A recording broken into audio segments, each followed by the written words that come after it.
we're doing something different today. We're doing Netflix original series Wednesday.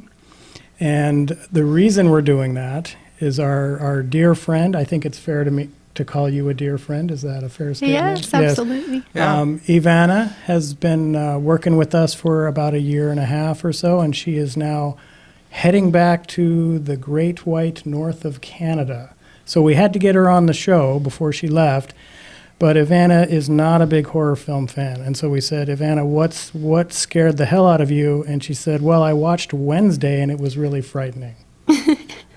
Maybe not, don't use the word hell. Well, I already scared did. you. I already did. So, yeah. But so we went ahead and we watched the whole thing. It's 8 episodes. Gene, initial thoughts on Wednesday? Let me just say, it's 8 episodes. It's much longer than a movie. Usually we're watching a 90-minute long movie.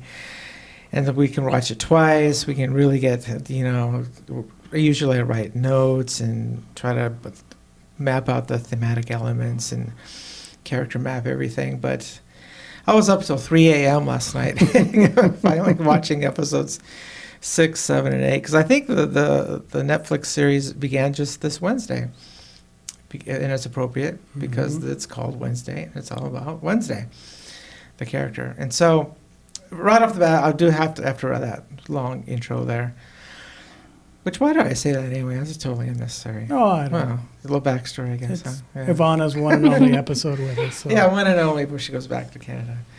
But I love this show. It's great. I totally recommend it to everyone. It's fun. It's fantastic writing. As an excellent English major, that's stuff that's just like catnip for me. So I just loved all that stuff and just the great banter back and forth. And it's just super clever. Netflix has certainly poured a ton of money into it. The movie was filmed in Bulgaria, of all places, over the latter part of 2021 and 2022. So, and you can tell that Netflix is put some money into this thing. And it just works on all levels. It just works. We'll get into maybe a little more details wise. But, it's awesome. And I like this thing. Ivana, even though I'm super tired. Right, yeah. You did stay up until like 3 in the morning? Yeah, 3. I guess for the show I had to, Yeah. Well, because we went to the Anchorage Film Festival last night at 9 o'clock p.m. to watch Bad Bones on the big screen. Yeah, so nothing happened before then. And then Wednesday night, when the show started, I was up watching Blue Man Group with my family. So anyway, what are we talking about? I know, we're just rambling on. But Ivana, tell us what drew you to watching Wednesday. What did you think about it? Actually, so my husband wanted to watch it, so I agreed to watch it. I'll watch shows with him, so that's why I watched it. Plus, I watched like the Addams Family when I was younger. So and I said earlier that it really scared you. Was that true? The gruesome parts, yeah. There's a lot of parts that I looked away. There's lots of the gruesome parts. Yeah, it's right. Definitely horror. It does fit within our podcast rules as far as horror. There is definitely horrific elements in this series. A deformation of the human form. Yeah, for those that haven't or aren't aware of this series, basically the Wednesday Addams character, she's 16. She is kind of forced to go to this special school for people like her because she wasn't making it in traditional school, right? There's a nice scene where she's getting back at some high school people. Punishment because she was at a traditional school and some high school bullies on the water polo team. They put Wednesday's brother in the locker, and they put an apple in his mouth. Right, and right away... And she gets revenge on them. Yeah, she makes sure right away that you do not mess with Wednesday Addams at all, or anyone she maybe remotely cares about. Yeah. Because she dumps a bunch of piranha in there. Yeah, while they're while they're practicing their water polo, there's piranha in the water. Yeah, and so she gets sent to this special school. There's werewolves at this school. There's vampires at this school. There's sirens at this school. Yeah. It kind of reminded me a little bit of like Harry Potter, maybe. Yeah. Did you see that? Yeah, definitely. Mm-hmm. And it kind of did have that feel, even though I'm not a fan of Harry Potter on any level, but that reminded me of that. But I do have to say, can we just all three agree that Jenna Ortega is a national treasure? Yes. I don't think I'd go that far. Oh my But- God, she knocks it out of the park with her portrayal of Wednesday Addams. You know, I think I'm going to start like right off that point right there into why this series works. Mm-hmm. You know, and going back to our review of the stop motion film. Oh my gosh, now I'm an old Coraline? moment. Coraline, yeah. Our most popular episode, by the way. Yeah, Coraline. Yeah, because in Coraline, it's really reveals there are like three major elements to really try to manipulate people, and Coraline really gets into that, and the three elements that can be used to really manipulate people, and this is used against children in Coraline, but kind of the thesis of our or at least my review is that are children really different than adults? I think not. You know, the same things that affect them, and we're supposedly adults, we're more mature, right? Quote unquote mature in those air quotes. But the first thing that really can be used to manipulate beauty or manipulate people is beauty. And this, I think the producers and directors of this show, really, they knew that, and they capitalized on that element. And it just draws, as a viewer, it just draws you in, and it just captures you. Not only that, but the characters are super likable. Again, the great writing, and you just like are drawn to them. But also because, dang it, just everything is just so attractive. Like the sets, even the cars. I noticed even the cars are really attractive, even the old ones. You know, the buildings are beautiful. Like everything is just a great set piece. And then the people are too. You know, the people they're attractive. You know, the people that go to this crazy academy. Yeah, they're just like, yeah, and it kind of draws you in. So they're using that, I think, that element of beauty to kind of like hook you as an audience member, and it just works. You just have to admit it. You just have to just accept it. Well, but I think also Tim Burton directed the first 4 episodes of this. And for those of us that are familiar with Tim Burton, he's all about that really impressive sets and camera work. And so to me, it was almost like taking you into a fantasy environment type setting. I don't know, Ivana, what do you think about that? Oh yeah, definitely. I wanted to be there. Yeah, exactly, yeah. And would you have been a werewolf, or what would you have been there? I'm not sure. Oh, you mean you would have liked to have gone? Yeah. I thought you meant your comment. You wanted to be there, like as an audience member watching the movie, but you're saying you would have liked to have been there at the Academy. Yeah, definitely. I'm thinking she Yeah. would have had to gone as a normie. I would have been a normie. Yeah.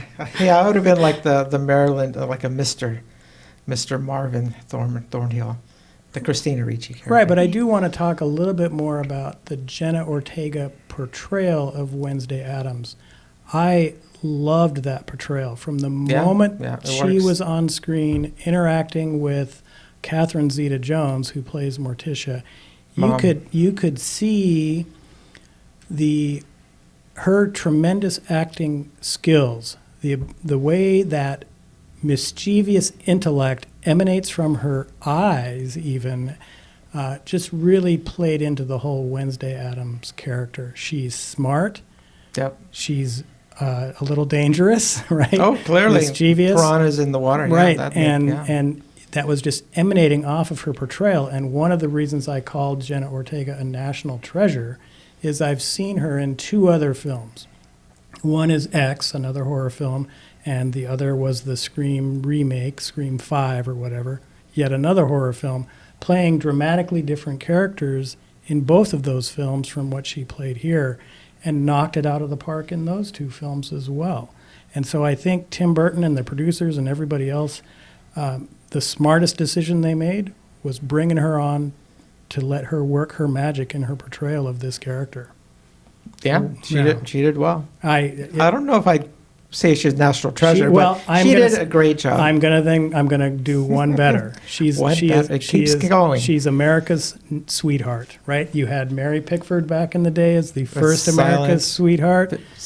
You're putting Jen Ortega on the level of Mary Pickford. Then you had film star, right? Then you had, yes, and then you had like Sally Field was the America's Sweetheart, and then you had Sandra Bullock for a while was America's Sweetheart. This girl is it. She's America's Sweetheart, even though she's not in sweetheart movies, right? Scream and X certainly aren't that. But she is phenomenal, and I can't wait to see her in another horror movie or a film like Wednesday, a series like that. She knocks it out of the park. I really liked her performance. So I'm sorry, Gene. Okay. She's either a national treasure or she's America's Sweetheart, and potentially is both. What say you, Ivana? Yeah, I'd watch another horror film if she was in it. Yeah, Yeah. I would too. Yeah. Well, good. Well, not recommending it to you because you don't like horror that much, but she's fabulous in X. But she her roots are in Disney. She did a lot of Disney credits when she was younger. She started working in film at a very young age. You know, she's from the Central Valley in California. And so, her parents were accommodating, sent her to be auditioned for roles at a young age. Right, and one of the things, right, Gene and I both read an article earlier today about how she was concerned that she wouldn't be able to break out of that Disney mold, and right. that it had actually stifled her true acting talent. And so she was talking about, these horror movies have been really good for me because I've been able to play these different characters and really regain this acting talent that I've apparently always possessed. But anyway, we are off on Jenna Ortega world here. As the plot goes along, right, because it sets up kind of as a mystery, which I think is great. Great it's choice. a mystery. It's a detective story. It's like we as an audience member are right along with the characters in their journey of discovery, so we're right along with them. Mm-hmm. And Ivana, what did you think about the overall storyline? Did that keep you hooked in with her trying to figure out what's going on and all that?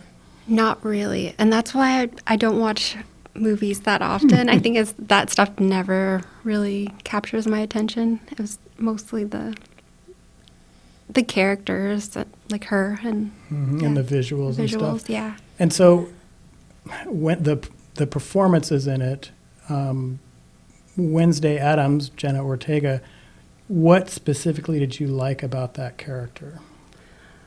That I wished I was a lot more like her when I was in high school. So incredibly dangerous? No, not like that, but not trying to fit in. Right, she's Yeah. very self-assured. She's Yeah. confident in herself. Yeah, to the Yeah. extreme, to her own detriment, really. Sometimes, yeah. Yeah. And I did like that message, actually, because there is even dialogue in there where they are talking about that, being yourself, not worrying about Right. the opinions of other people, staying true to yourself. And that actually ends up spilling out to some of the other lesser characters at the beginning who were more trying to fit in, most particularly the Wednesday's roommate. Enid, thank you.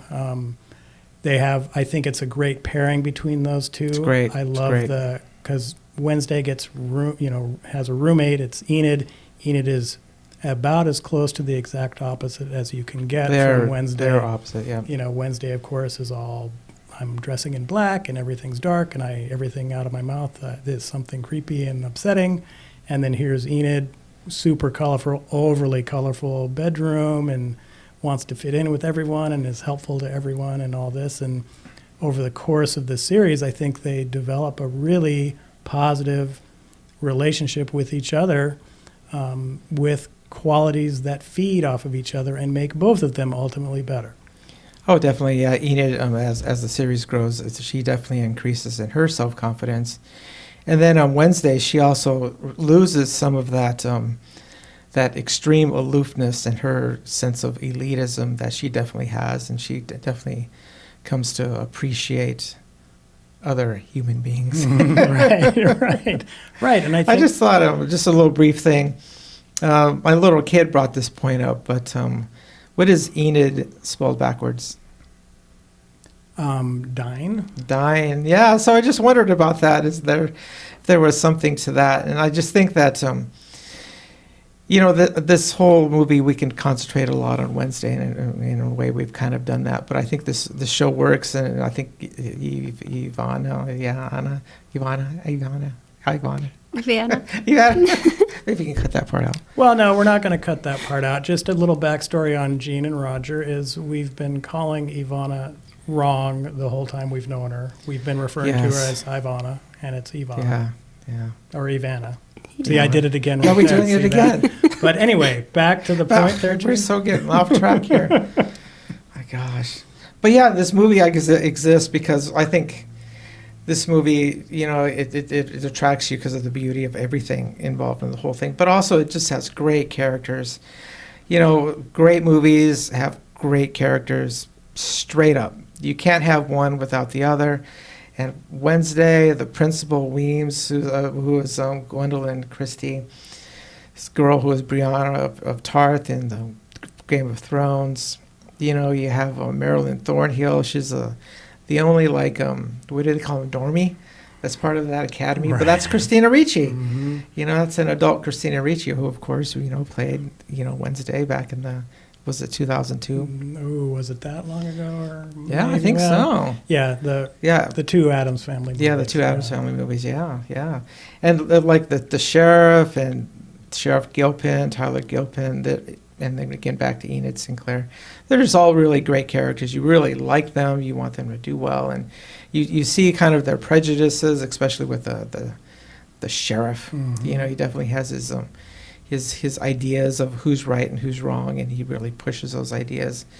And so, but yeah, I really like these characters. Well, and I even liked the character, even the little romantic triangle that they develop in the series. Yeah. I didn't hate, right? Because both of the boys were likable characters, Yeah. and it seemed like a real situation that you would run into. Between Tyler and Xavier, Mhm. right? Yeah, I mean, what did you think about that romantic triangle story part? I thought it was a little boring. Oh, really? I was kind of liking it. Maybe I liked Xavier. Like he had his, I don't know. Xavier was the one with the he always wore like a hat, right? Because didn't he have the yeah, he was the one who hair had the snake, the Medusa snakes for hair. No, this was the kid that could do the artwork and then. Oh yeah, the artwork. Yeah. Yeah. Xavier was the guy who made his artwork come to life, right? Yeah. Right. Sorry, I I mixed thought up. that was cool. That was but very cool. Yeah. That was a good touch. Ultimately, the one that really liked Wednesday, but Wednesday didn't really like him as much as she liked the other guy. Yeah, she Wednesday like Tyler Gilpin, who was Sheriff Gilpin's son. Mm-hmm. Right. And he's But got, Tyler has a secret. he certainly does. And I absolutely know. And of course, Gene and Roger, we're going to spoil everything, right? And so I really did like when, Wednesday Addams finally gets her first kiss, Tyler. with that boy. And Tyler, the one that has been pursuing her pretty regularly, has Right, done from a the lot of- get-go, a lot right. of But he really- likes her from the very beginning, yeah, right. And I've stood up for you and all this stuff. Finally, Wednesday is like, well, what the heck? I'm going to have my first kiss now. And of course, she lets her guard down a little bit, has this kiss, and it just so happens to be this horrible monster that she's kissed, this thing called a hide that shapeshifts and all this other crazy stuff. And I just thought that was a great addition to the overall Wednesday character. Even when you're trying to be somewhat in the normal world, you can't escape this craziness that you're part of. Yeah, I thought that was perfect. Oh, Yeah. And Ivana, what did you think of some of the special effects, like the creature effects and things like that? Did that frighten you? Did that bore you? Was it like, did they even need all that craziness? It did frighten me. Oh. I probably missed a bit of it. I would look away sometimes. That's okay. Like, what do you think was the most frightening part? The part she didn't see because her hands were over her eyes. Probably the part where a thing gets hurt. Oh, Yeah. right. Oh, yeah. I think it's episode 7 or 8. Yeah, things are going down, and it's okay that we're not following chronological order here. But yeah, because we again, great movies, great characters. The Thing is a great character element. Yes. And I love that the Thing kind of like bridges. The Thing acts as like a bridge character because, especially between like Enid and Wednesday, they're Mhm. polar opposites, but the Thing can exist in both worlds, and the Thing Enid loves the Thing, and Enid hangs out. Well, and they, You know, with the Thing hangs out with Enid and does Enid things like they paint their fingernails. right. And for And those then of you that don't know, the Thing is just a disembodied hand. Disembodied hand, but that it's can got move total around. personality, can Mhm. communicate, can move spectacularly fast. Yeah, and so yeah, but yeah, the Thing gets stabbed, and we kind of think the Thing is going to be dead. Yep, we do, and it's pretty sad. But luckily, of course, no, he pulls through. Yeah, we Uncle- see Uncle Fester in that episode. I think it's again, I forget if it's 7 or 8, but I think it was 8. yeah, and I think in a way maybe the only reason Uncle Fester is in the series is to save the Thing, because Uncle Fester has abilities, and he saves the Thing. Well, and I can't imagine any Addams Family related series that would not have Uncle Fester in it. Yeah, So it's great to see him. no in matter it. what, Uncle Fester is going to show up, right? I mean, what did you think of the Uncle Fester character? Was he humorous to you? What was? No, he made me worried. Oh yeah. Yeah. How was that? Well, I don't like when there's mess or trouble in movies, so I knew he was going to be trouble. Oh, okay. And he was trouble, of course, but I did like how, of course, the hand thing is basically being electroshocked, trying to electroshock Oh yeah, him yeah. back to Because life. well, you know? he got stabbed. He lost a Right. lot of blood, and he doesn't have a lot. Right, but is there begin like a heart in there? What's going on there? But I loved that sequence, and I did appreciate Uncle Fester showing up, and I did like when Wednesday first sees him out in the forest. That's the first time in the entire series she actually kind of smiles, because that's her guy, that's her Uncle Fester, very similar to her and his thought process, Yep. Yep. and she was happy to see him. Mm-hmm. Yep. But as we go along, I have heard, Gene, and I don't know if this is accurate or not, but a lot of people are accusing this series of being a little too CW TV show type stuff, all the teen drama stuff and things like that. I think it's much smarter than that, and much higher production values, better story and everything. What are your thoughts on that? Well, that's a good question. First of all, I have to admit, do I watch CW? No, I don't watch it.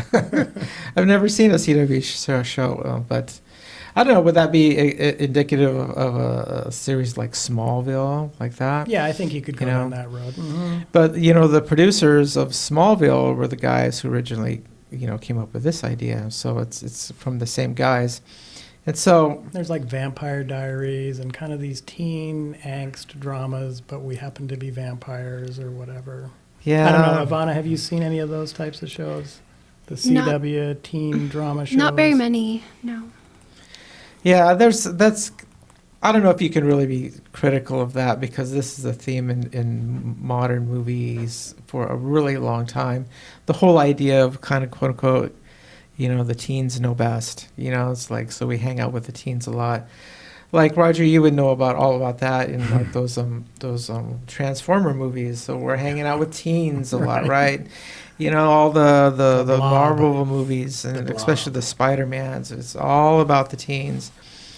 It's not indicative of regular life. Mhm. Teens are just a small segment of the population. But all of a sudden, we're hanging out with teens a lot. So, I mean, it's just kind of fun. It's a coming-of-age kind of movie or series. It really is, yeah. Yeah, and it's great to see that. I think maybe a solid criticism of those shows is maybe a lot of the characters are flat and they don't really evolve. But you can definitely see a lot of evolution in these characters, and even in the minor characters. Like there's one like super nerdy character. Of course, his name is Eugene. It's like, why can't he have a different name? Why does the nerdy guy have to be Eugene? Gosh. And then anyway, he's super nerdy, right?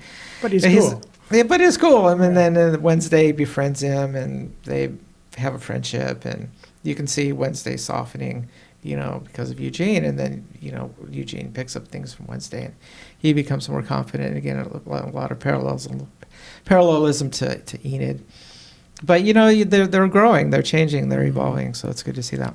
But I think also the Wednesday Addams, I think, gets hooked up with Eugene character and the Enid character, because both of them are kind of outcasty themselves, and so it's almost Right. a natural thing for her to hang out with people like that. And ultimately what happens is they all make each other better for the interactions that they've had, because the school is set up to be kind of a traditional high school that's cliquey, right? Oh, there's the cliquey. vampires, Yep. there's the sirens, here's this, and Wednesday automatically doesn't fit in with any of those cliques. And then Enid doesn't either because, yeah, there's the werewolves there, but she has yet to wolf out, which every time she said that I thought was hilarious, right? She has Wolf yet out. to actually have her first transformation into a wolf. Right. And so she's kind of this outcast character as well.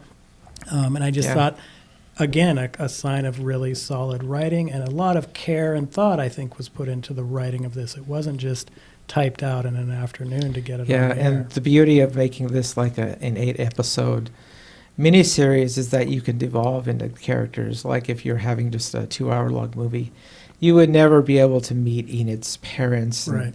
But in an 8-episode miniseries, there are sequences of we're just hanging out with Enid, and we're hanging out with Enid's parents, and you can really see how they're really pressuring her to, oh, you've got to wolf out, we got to send you to a different school because you're not, And they were going to you're send not her to making that like conversion school or whatever. Yeah, the conversion school.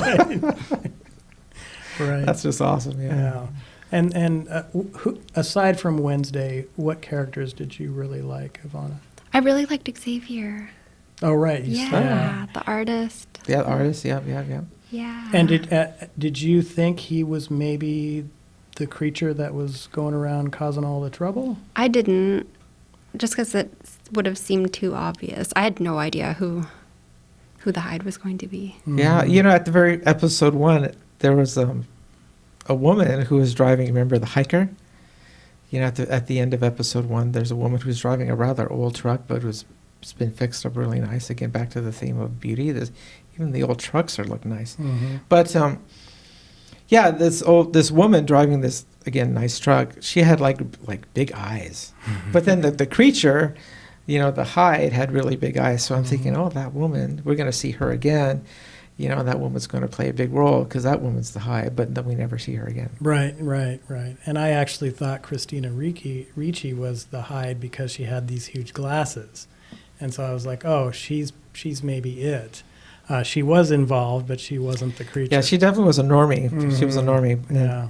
Yeah, but she was definitely involved. Yeah, and I would say it was not easy to figure out who it was because I still, when you did finally figure out who the Hyde was, I could have swore there was a scene where he was with Wednesday and he couldn't possibly have been the Hyde.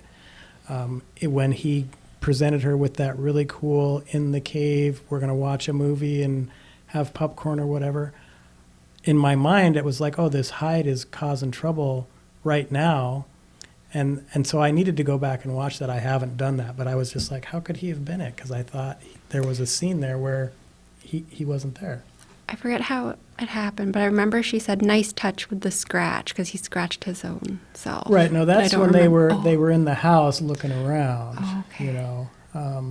But yeah, and so I don't know. I'd have to could've- rewatch that. Yeah. I could have just not been paying close enough attention, but I could have swore there was the Hyde doing some damage somewhere, but you knew he was with her. But then at the same time, Tyler's hanging out with Wednesday. Mm-hmm. Right. Yeah, it's a conflict. Yeah, and so I don't know. I could be wrong, but it confused me because then I was really surprised when it turns out, yeah, he is it. She kisses him, and then, it gets this vision of he's the creature, which then my mind went to, well, no, they had told her that her little visions sometimes could not be right, and so I'm thinking, Yeah, no, the visions can mislead you. Yeah, now Morticia says right. that.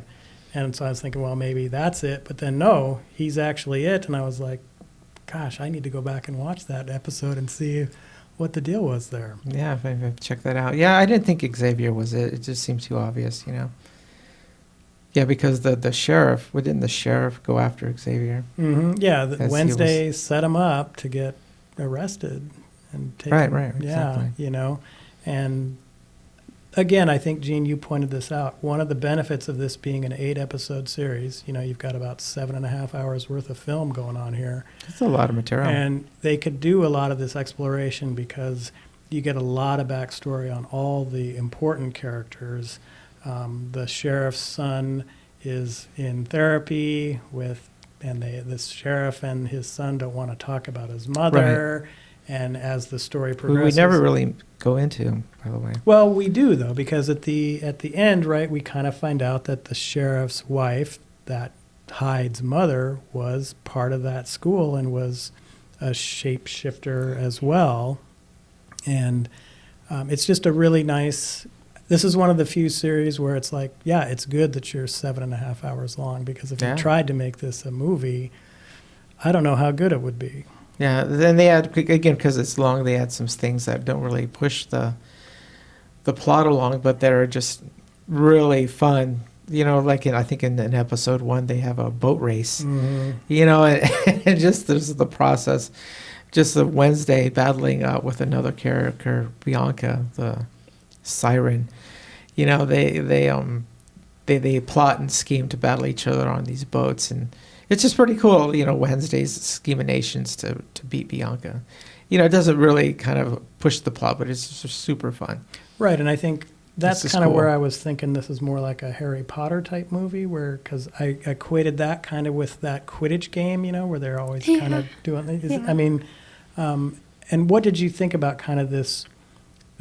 I'm going to call it slower pace, but it didn't always get right to the point of the episode, right? You had this stuff where you're talking about backstories of other characters. Was that good for you, Ivana, or would you rather get right to the? Yeah, no, that's where my eyes kind of go cross-eyed. It's Oh. like, if it's like competition or sports, I'm like, I'm out. You're out. That's funny. Yeah, you're from Canada. It's all about hockey. Yeah. Right, there wasn't any hockey. There's no games. hockey, yeah. Fencing and boat There's fencing, racing boat and racing, stuff, yeah. and things like that. So, Ivana, overall, what would you recommend this to people? What are your thoughts on this overall as a series? I would definitely recommend this to people, especially younger people, because I think she was Wednesday and Bianca, Enid. They were all great role models. Elaborate on that a little bit.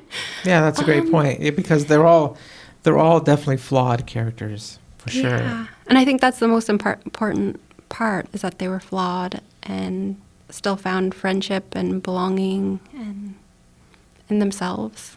Right, and I Yeah, agree. fantastic. It's Good. it's a movie set kind of with this macabre backdrop, but it's positive messages all around, right? It, like the Wednesday Addams character, very very empowered. All the other characters are end up being very confident and self-assured and things like that. Even Enid, who is kind of an emotional wreck for most of the movie because she can't wolf out. Right. She comes to a point of full confidence and even tells off her mom that she's not doing this stuff. Yeah, and her yeah. dad then is like, "I'm proud of you." Exactly. You know. And I liked the part where, so Wednesday was torturing Tyler, or just about to. I didn't like the torture part. That part I don't think was role model material, but I liked how her new friends left. They said, "We're out. We're not up for this." So, Right. They Yeah. stuck to it, and they just Yeah. Even though Wednesday was kind of becoming the alpha of the whole school, Mm-hmm. you know, they drew the line and they left. Yeah. I did like that as well, and I'm glad you pointed that out because, you know, we know this, right? The types of people we work with, they get in trouble, and all it would have taken is one person to just say, "Nope, this is not the right thing to do," and they all wouldn't have done it. But you just kind of go along with that person who's quote unquote the leader, and then you end up doing something. all that- being in trouble. yeah, being in Or trouble doing and stuff things. you really shouldn't be doing. Yeah. But again, I really do think this is a movie or a series filled with positive messages. Yeah, for young women, for young men. It's as close to a family-friendly thing I think we could ever really do on this show, right? Well, it is. Well, people do get slashed and burned, and Mhm. people do die. Yeah, you know, yeah. so that's. But it is all in the context of, you know, kind of like it's a fantasy world, and Mhm. we know it's a fantasy world, and it's clearly portrayed as such. So, you know, they can get away with, you know, these gruesome, like, murders. There's murders. This is what it is. But they can get away with that, you know, and we can talk about this miniseries in terms of these positive elements, even though these very horrific and gruesome things are happening. You know, because it is a fantasy, and we realize that.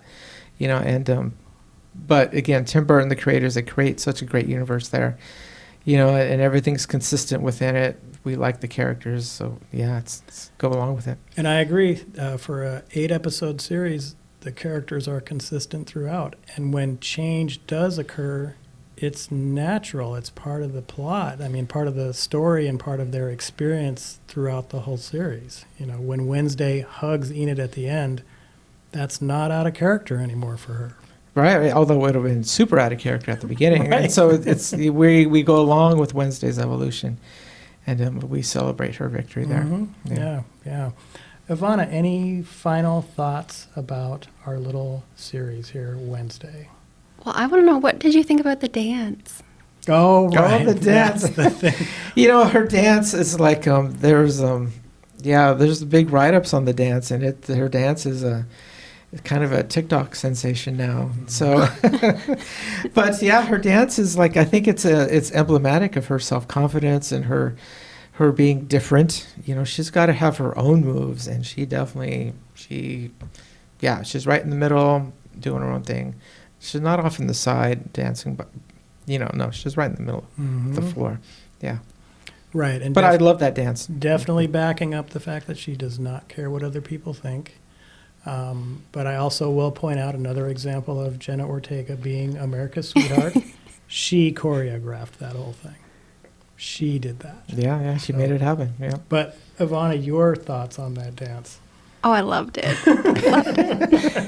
Like, what do you think? What did you like about the dance? Just that, yeah, she was just herself. And it just made me think of younger me. That I should have been a lot more like myself. Well, awesome. Well, it's never too late to make that decision and be yourself, right? Yeah. Yeah, just don't start wearing black eyeshadow and, treating everybody like crap for a while. Don't do that. Yeah, don't do that. Don't go down that road, yeah. Ivana, anything else we need to discuss here? I don't. Jean, any final thoughts on Wednesday? I don't know. There's really a lot of stuff I don't think we've really touched on, but I agree. Yeah, It's a but that's long okay. series. It's okay. In a way, it's a long series like this. It's almost too big to kind of grasp. We could talk about thematic elements and kind of big, broad, sweeping terms. But that's fine. Overall, I think it's great. Totally recommend, the series. I don't know if I would recommend, binging it and being up to 3 a.m. Having to go to work the next day and you're just like, where's the coffee? But it's good stuff. Yeah, I watched 2 episodes a night over the course of a week, and that was about the right time frame to do it, right? It basically ended up being kind of in my sweet spot, about an 83, 90-minute series there, a movie. Yeah. Just do it over the course of the week, but absolutely recommend it. Definitely check it out. It's great. And Gene, what are we doing next week? We are doing Nightmare Before Christmas. Yeah, right? it's Christmas season, so we have to do a Christmas movie. And so we're going to do a Nightmare Before Christmas. Yep. So we'll follow up this Tim Burton 4 series. He directed 4 of the episodes with his much more well-known thing, Nightmare Before Christmas. And then we're going to take a 2-week break after that. Yeah, I mean, it's holiday season. Yeah. We'll just chill out for a bit. So, Ivana, anything else you'd like to say? Thank you for having me here. Oh, well, thanks for joining us. And yes. have a safe trip back to Canada, and maybe send us a postcard once in a while. Definitely. Yeah, that'd be All right. awesome. Well, we will catch you next week with Nightmare Before Christmas. Bye-bye. Later.